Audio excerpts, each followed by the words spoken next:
Welcome to Now Boarding. Welcome to Now Boarding, and the latest podcast is featuring one of my very good friends, Mr. John Keane, who I had the unfortunate job of sharing, well, not a job, but pleasure of sharing a camper van, a 32-foot RV with my wife and his lovely wife, driving around Canada. And today we thought we'd get Liv back in the room. Yeah. To keep you in check. Yeah, keep us in check. That's not going to be difficult, is it? Well, it actually probably might be. I'm not sure, to be honest. You never know. You might succeed. Go on, Liv, give it us. Okay, so obviously you've just said that you went on a road trip together. Where was it? Where did you go? How did you come up with the idea to actually go on the road trip as well? I suppose my wife has family. Well, I have family there. We've got a couple of sisters-in-law that live over there. Mm-hmm. So we'd been previously, and to be honest, travelling through the Rockies is probably one of the most awesome things you could ever do. If you've never done it and you've thought about it, stop thinking about it and do it, to be honest. It's just awesome. And I was talking to Phil about it, and I was just saying it is really like the lakes on steroids. And, I think Phil can elaborate on that a little bit. Well, yeah, I mean, he did, it was about, I don't know, a few drunken nights playing darts on a Friday. Yeah. And he kept saying, you've got to go to Canada. Got to go to Canada. So we said, look, we'll do it. And then COVID happened. And then we said, look, no, we really need to do this, didn't we? So we got the girls together and said, listen, let's do a road trip. Make it special.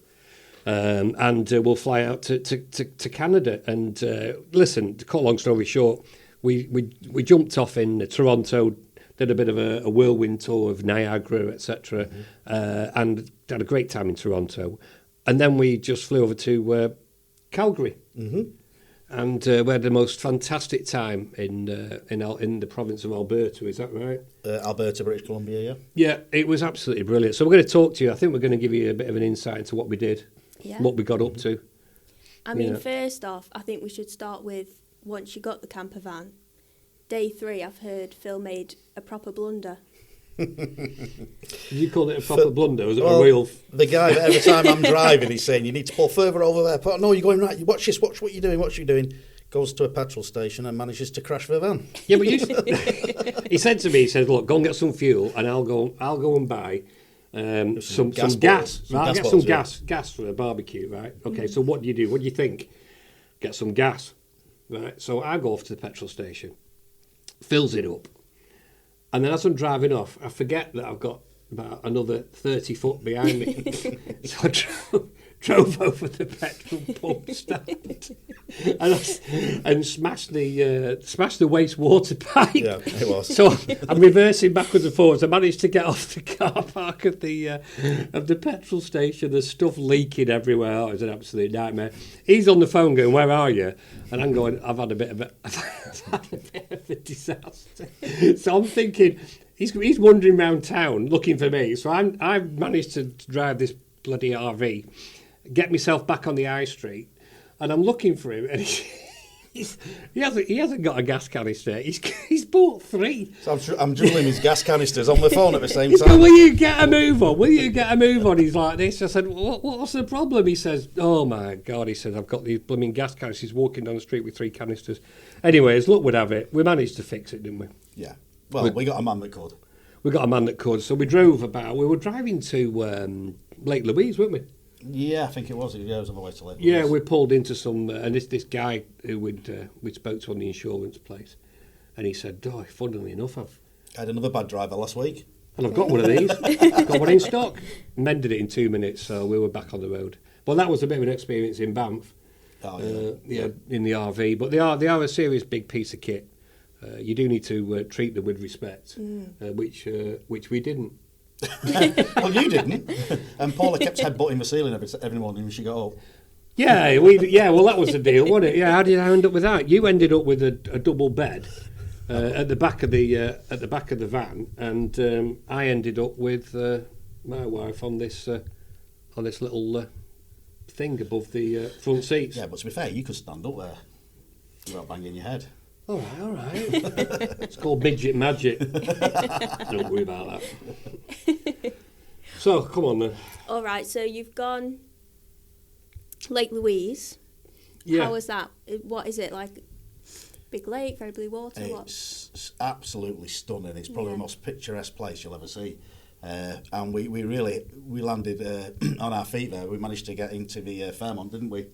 And we had a table sat at the front overlooking the lake. Well, hang on a minute. You need to elaborate on that. When we got to Lake Louise, and there's an interesting thing about Lake Louise. When you, if you go there to see the lake, you can't. It's hard really to get. Parking is very difficult. Yeah. They operate a park and ride.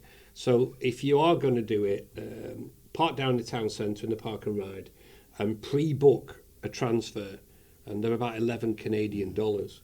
So there's a good tip, because if you don't do it before, you've no chance to getting it. And the walk up to Lake Louise is a beautiful walk through the waterfalls, but it is a good hour and 20 minutes, isn't it? Yeah, it's about an hour and 20. Yeah, but when you get up there, it's absolutely spectacular. Oh, isn't it it? is. The sun was shining for us, wasn't it? Yeah, I mean, we were lucky. We got, you could see the emerald water, the mountain in the distance with a big snow cap on top of it, an ice cap, and apparently the ice cap's about 200 metres thick. It was a glacier, isn't Wow. I don't think it's quite a glacier, but it is. I mean, it looks like a glacier, doesn't it? it? It's unbelievable. Yeah. So my missus decided that she wasn't going to settle for sandwiches and a bottle of water. So she went up to the hotel and told them we were bloggers and travel agents. Blaggers, I think, rather than bloggers. Well, carry on. Blaggers. So so she blagged away in there, and they gave us this beautiful table for four, right in the window overlooking the lake. The sun was shining, and we had the most fantastic meal. Well, you did, didn't you? Oh yeah. Theatre, wasn't it? It was. I ordered a Caesar salad, and as you can see, I do eat a lot of salad. And the guy came up. Did you just say that? Yes, I did. Thanks, mate. The guy came along and he got his trolley out and he cut the cabbage, lettuce up even, not cabbage, and then he cut the chicken. He did everything in front. He was proper theatre, and it was absolutely brilliant. It was unbelievable. I mean, it wasn't the cheapest salad that I've ever had, but it was probably the best salad I've ever had. Yeah, and the house wine was fabulous. We were about to go on to indulge in the third bottle of red, and John kindly pointed out that we had to navigate our way back down the mountain. Yeah. And any potential bears. Yeah. On the way, so we decided that we wouldn't indulge in the third, and we had a walk around the lake. It was fantastic, and then we walked about an hour and 15, hour and 20 back down to the town, and then back to the campsite. But absolutely, Lake Louise is beautiful. There's no two ways about it. When the sun's out, if you are lucky enough and blessed enough to get there when the sun's out, the colours are magnificent. Really, really good. And from there, we drove up to Jasper, didn't we? We did. And en route, you told me about this, didn't you? You had this thing about doing an ice field the Colombian ice field. Yeah. We'd been previously, and it's amazing because you stood there in 30 degrees heat with your shorts on, what have you, and you stood on top of like 200 metres of ice. It's strange. You can feel the chill going up though, but it's still nice and warm, isn't it? Yeah, it's bizarre, isn't it? It's absolutely bizarre. And I think nowadays, getting to do these things and actually standing on glaciers is going to become more difficult. Yeah. You know, environmentally, I suppose these things are melting, or we're told they're melting. And then B, if that's the case, then they're going to allow people to be walking up there and standing on them. But it was a fantastic experience, something I'm really glad we did. And what it does is it breaks the journey down, because people think, Canada, I mean, it is such a massive country. But actually, doing the routes that we did and some of the popular places that you'd want to see, it's not that far. I mean, it was an hour and a half from Banff to get to the ice field. And then we had some lunch there as well, didn't we? Broke the journey up. And it's about another hour and 15 minutes up to Jasper. Yeah, I think the longest trek that we did in the car without a stop, well, we did stop, was probably about just over 200 miles. Apart from that, everywhere's it's quite easily drivable, isn't it? Oh, it's easily drivable. It's not like driving over here. Where That's true, isn't it? Trust me, you can drive over there and not see anybody for half an hour. Yeah. You might see the odd elk, moose. You see quite a few of them outside the roads. A couple of beavers, you never know. No. But Bear with a sore head. but yeah, no, you're right. The driving was I think it was one of the best things, because every corner that you turned, well, there weren't many corners, Every mountain you went past. It was just, everything opened up. It was just the most amazing place. And I'm so glad we did it. Yeah. And in fact, you know, I mean, I'm not jumping ahead, but I think we'd love to go back and go much further north into the wilderness because you escape everything. Yeah. It was just fantastic. And it's kind of like the place of the big skies, isn't it? You're driving down the road, you just look, and you can just see for miles either side, and mountains in the distance, and massive river at the side. But you can just see so much when you're driving, can't you? I mean, the campsites. I mean, you make sure you pre-book the campsites. You know, in fact, the whole trip is a year in the planning. Mm-hmm. You know, if you want the best of everything, then you need to be planning it a year ahead. The campsites are just so well organised. When you drive into them, you show them your ticket or whatever it is. They give you a map of the campsite, put a ring round where your space is, or whatever they call them, on campsites, and then you just drive up there. And actually, a lot of them, and this is why it's good to book early, because you want to try and get as many campsites as you can where you can plug in your waste. Yeah. Because you've got the black water and the grey water. We nearly ran out of all water. Because we hadn't got a bloody clue how to fill the water tank up. I think it's because the ladies decided to have showers inside the RV rather than the campsite. Yeah, they did. They had showers, and rather inconveniently, they used the wines and beer storage to wash themselves. That's and go to the toilet. It's not on, is it? You know, so. It's not as though we had a lot of wine stored there, is it? There was only 4 boxes, was it? I don't know. We kept replacing it. That's all I know. Yeah. And wine's not cheap in Canada. It's not. It's good, but it isn't cheap. It's not like, you know, you can't get a bottle of Plonk for like $7.99. No, you can't. Here, can you? No, you can't. So so the WC was the wine cupboard. The wine cellar. The wine cellar. Yeah. Very posh. That's what WC stands for. WC wine cellar. It is indeed, and we kept reminding the ladies of that. It didn't work well, did it? It didn't work very well. And they did wash up a lot. Well, that's okay. But they did wash up a lot. And we used a lot of water. But we eventually found out how to get the water working and filling up. But the actual discharge, you know, of the waste and things like that is dead easy. People shouldn't worry about things like that. No. You know, it's just dead straightforward. And, you know, like I say, most campsites, you hook up right by the side of where your van is. And if they don't, they have dump stations. They do. So you drive off, and normally at the end of the park, there's a dump station where you empty all the waste and fill it with water. And if there isn't, then when you're en route, there's plenty of them. They're all signposted. Yeah, that's good. So it's dead easy. Don't have to worry about that. Don't let that put you off. The other thing that's quite handy as well, there's a lot of supermarkets around, isn't there? So you can always stop and get your food and your stock bread. up and your wine. And your bread. Yeah. Well, that was a funny story, but we won't go into that. Well, it was your missus, wasn't it? She had an epileptic about. She had a full-on meltdown, didn't she? Because she wanted her type of bread, so we'll get both. Yeah, well, because Paul is a feeder. Yeah. And your missus wants to store everything for a year. Whether it's out of date or not. Yeah. So, yeah, she had a bit of a meltdown in the supermarket over a loaf of bread, but that was probably the only time someone did have a meltdown. It was the only kind of crosswords of the whole sort of 3 weeks, wasn't it? That was funny. It was funny. And then, of course, one of your fears, we wanted to try and cram things in. So, listen, there's so much to do and so much that you can do while you're in Canada. One of the things that Paula wanted to do was whitewater rafting. And, well, you're a swimmer, aren't you? I'm not the best swimmer. No. You know. And he had a little bit of a. I mean, fair dues to him. He said, "Okay, listen, I'll do it." And that was on the proviso. Paula said, "Listen, I'll show you this thing we've got here. Look, and all the children there. It had a picture of young kids sat on the front. It looked like a gentle meander down the river. So she booked it, and when he got there. By the way, you look really good in a wetsuit. Can I just tell you? You don't. Gets me moves. They showed them up. My nipples were showing through on his wetsuit. He was like... I think you might have to cut that bit. So we got these wetsuits, and we went down. They took us in this minibus, and we had to get this raft and take it down these logs all the way down to the raging river. And John's... You said it's a dead calm drift down the river. That was I got there and I'm like, this doesn't look like a gentle river. And then the guy starts to explain about the beans. It's 4 levels of rapids. Something like that. He says level 4 is like jumping off Niagara. At level 3 is what you're going to be doing 4 of on your way down. I'm like, what?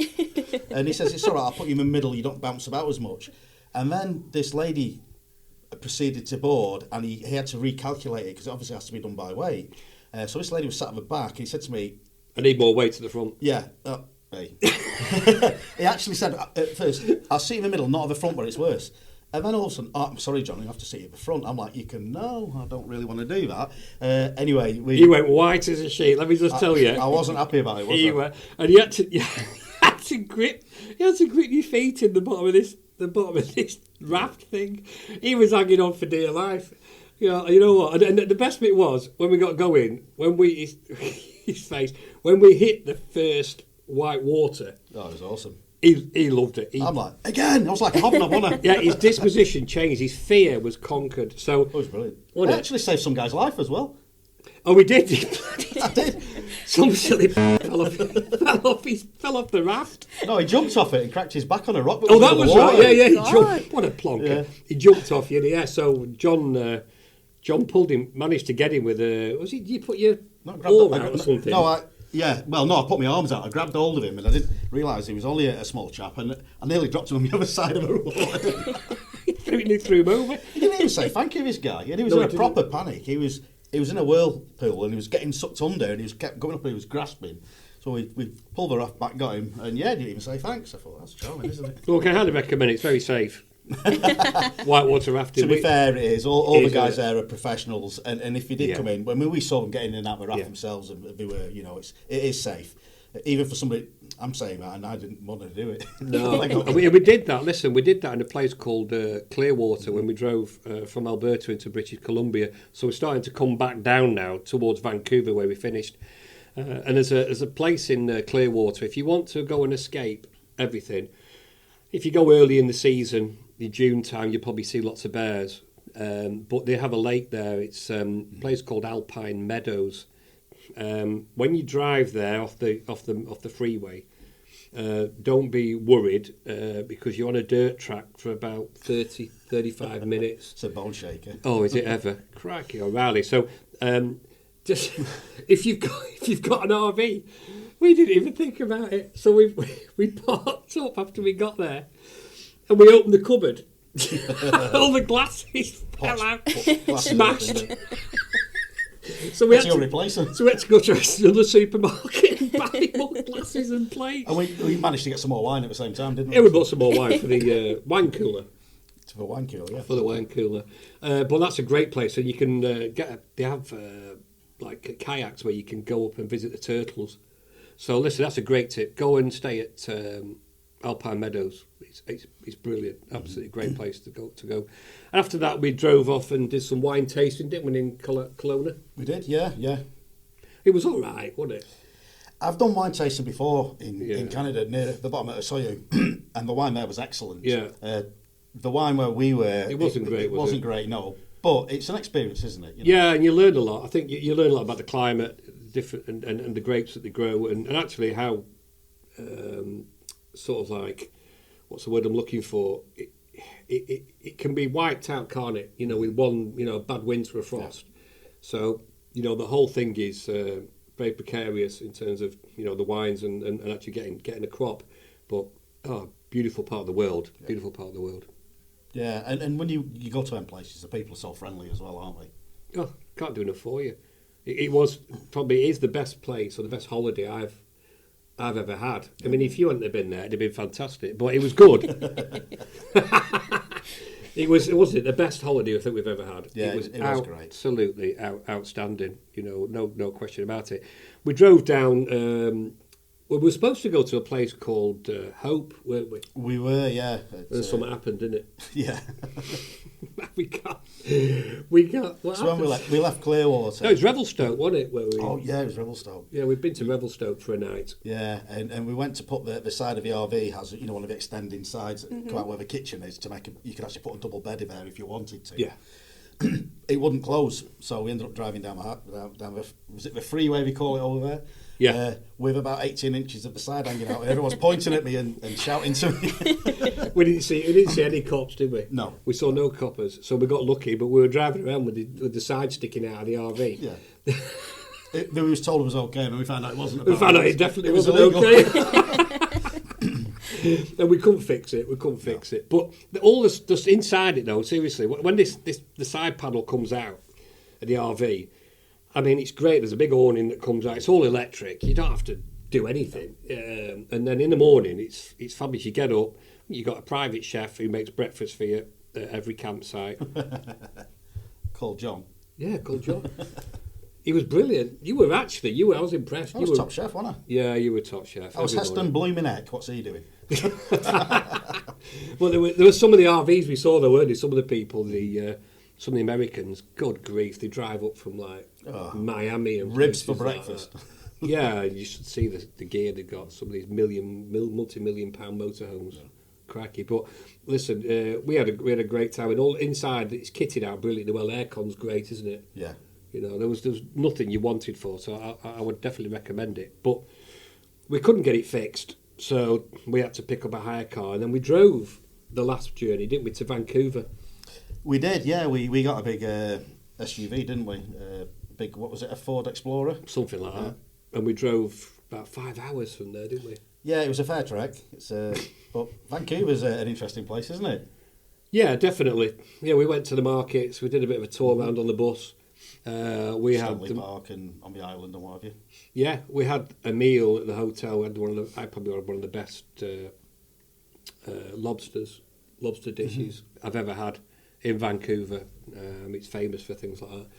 It's quite diverse, Vancouver, because you're in such a cosmopolitan city one moment, and within literally 30 minutes you're out in a beautiful park area, aren't you? So it's quite easy to travel around there, isn't it? It is, and like I say, it's probably one of the ideal places to finish a trip like this. We did it in 12 days, did we, something like that, on tour in the RV? Yeah. Something like that. And that's long enough, isn't it? Well, it is long enough when you sat with your head banging on the roof every night. When you want to get up... We broke up with a few hotel stays as well, didn't we? We had a couple of hotel stays. But it's interesting, when you want to get up for a wee in the night, and as you get to our age, maybe you want to get up once or twice. So you've got your little phone, so you've got your mobile phone. Oh, yeah, that as well. And you've got your mobile phone, and you sort of like you creep out of the van in the middle of the night, and you're walking through the woods and find the toilet blocks. And by the way, they're all absolutely spotless. Mm-hmm, and then trying to get back in the van without it rocking, and then climbing up the ladders and trying to get back in a space that's about this big so you can sleep. But it all worked out. It did. It was good. It did. It all worked out. We had a really good time. One thing we didn't do is we didn't take any bear spray, did we? Did you see any bears? We were actually. One, didn't we saw one running across the road in front of us, didn't we? Yeah, on the way to Clearwater. Yeah, I've been twice now, and the last time we went, the rest of the family were behind us in a car, and they managed to see a grizzly with all the little cubs walking across the road right in front of them. And they videoed it. It was brilliant. We went last time and we saw one. We were out on the very last night. Yeah. We went on a trip outside of Banff. And we went to a place, and it is a weird lake because it's called Lake Minnewanka. And we went there. We saw a bald eagle. I knew you were going to get that in. He was dying to get that in. We saw a bald eagle there and what have you. And as we came back, Alison said, "There's a bear in my garden." And everyone's like, "You are?" Anyway, the guy turned round, and true enough, there was a bear sat in somebody's back garden. And then you go down Banff, and there's moose walking through people's front gardens, eating the hedges and stuff. It's quite unusual, isn't it? Yeah, it is. It's fantastic. But we went in July. The best time if you're going to go and see the bears is probably, I say May, late May, or June. And they're hungry. So any tips we can give people? I think first one is make sure you've got your national park passes. Yeah, and there's various passes available, isn't there? I think we bought the one that covered everywhere, and it was about $70. Yeah, that's right. Yeah, fact, it does. That's a season pass, if I remember right. Yes, it was a season pass. It's cheaper to buy a season pass. I mean, a daily pass is about $11 a day, something like that. I think there's a deal on this year at the moment. They're encouraging people to get back into the parks. They had a lot of fires last year. We did. We were lucky. We were ahead of the fires, weren't we? Thankfully. We left Jasper, and the day after we left is when they had that massive fire, and I think was it a third of the town was destroyed. Yeah. That's pretty sad because it's a beautiful Jasper was place, absolutely fantastic. Yeah, it was such a shame to see that. So buy your park passes, and like I said, this year I think they're doing a deal where they're actually allowing people to go in for free this year at certain parks. That's important. Campsites, book your campsites early. Absolutely. All right, make sure you book the ones that have got as much hookup as you can, water and the dumping stations. Also on the campsites, local buses. They have buses that run, campsite buses, that run up and down into the high streets and the towns from the campsites. Yeah. And they were free, weren't they? I think some were free, some were a couple of $2 or something. Couple of dollars. They were mega expensive, and they take you to the local town. So or up to the lake. Up to the lake. We didn't get there, did we? Didn't get where? Lake Minnewanka. No, we didn't. Gutted about that. Well, it is a nice lake, that. We'll go back and do that. And I guess, the ultimate tip would be, don't be an idiot, don't crash your RV. Thanks for that. Yeah, you need to note that one for next time. Yeah, I think you're right. Before we finish, so we always have a little chat about foods. And I didn't know this, right? I really didn't know this. There's lots of things that Canada's famous for, but I didn't know. Look at these, kind of a tangerine one. Smarties. What's the script with Smarties? They have the answer. The Canadian. Is that right? Yeah. Shall we? Go on. Let's Catch have me. it. Catch one. I bet you can. You ready? Hang on. Missed. Really? Here we go. Ready? Oh, you shocker. Anyway, Bad throw. on that note, as you can tell, we haven't practiced it. No. It's been, listen, thanks, Liv, for looking after us both and keeping us in check. John, Always. it's been an absolute pleasure to have you. you. It was a Listen, pleasure we're on the going to go trip as back. well. We're going to go back and up north, God willing, and get more into the wilderness. But it's been great to share with everybody a little journey through Canada. We had the most fantastic time. It's the most amazing country, the most amazing people, and we'd highly recommend it. Absolutely, yeah. If you're thinking about it, stop thinking about it and do it. Great way to finish. Yeah, Thank you. absolutely. Well, see you next time. Take care. See you next time.